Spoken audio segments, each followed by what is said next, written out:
gone as you guys would have wanted it to, but can you talk about your overall experience in the competition and what you've learned from playing, I suppose, with some big names? Yeah, I mean, I suppose we didn't get the result we wanted to in the end. A lot of lessons to be learnt, I guess. But overall experience, just I couldn't have asked for anything else, to be honest.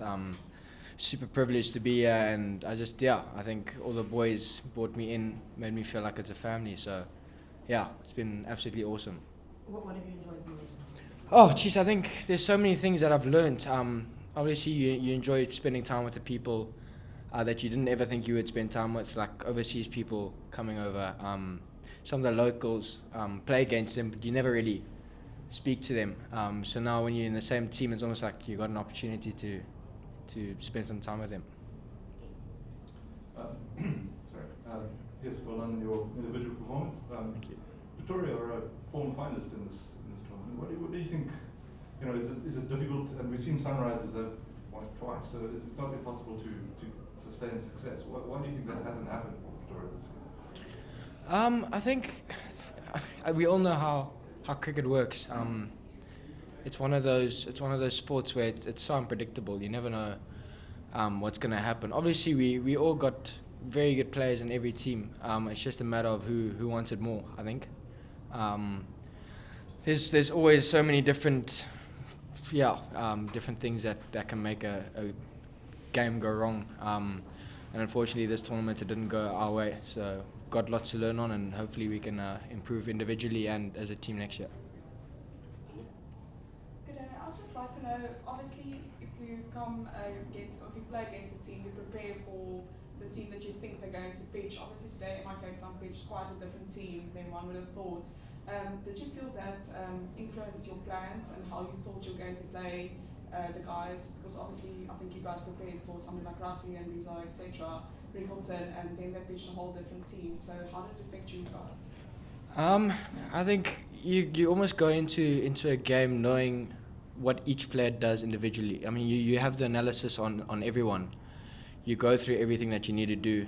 So it's obviously sometimes a surprise, but you still know what the player is capable of and what his strengths and weaknesses are. So you just go through the norm and hopefully you do what you can to get him out, or even more so, just bowl well to him. Your season is over now. What happens now? Is there a debrief? Do you all go back to Centurion and have a meeting, or how does it work?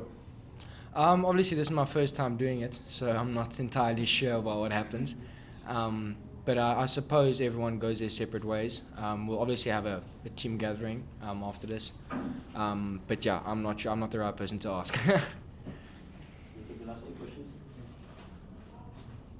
What do you think you can take from this into domestic cricket going forward? I mean, obviously the standard will be very different.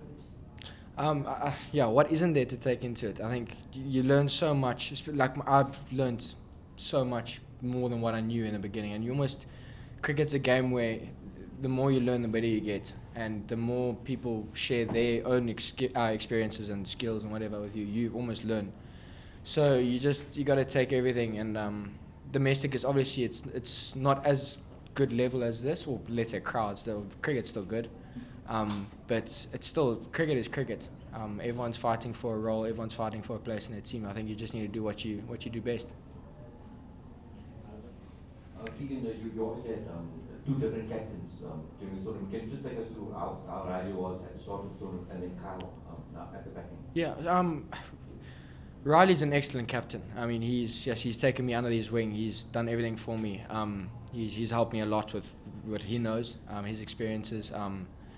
I think as a player, you trust everyone. So when a new captain comes on board, then you trust him. You know what he's capable of. I mean, Kyle Verreynne is also an unbelievable captain. Just scored 109 in the Test match, so he knows what he's doing. It's really good to be able to adjust, especially with the team. The team is awesome. I mean, we're very welcoming. So it was awesome to have whoever was on board.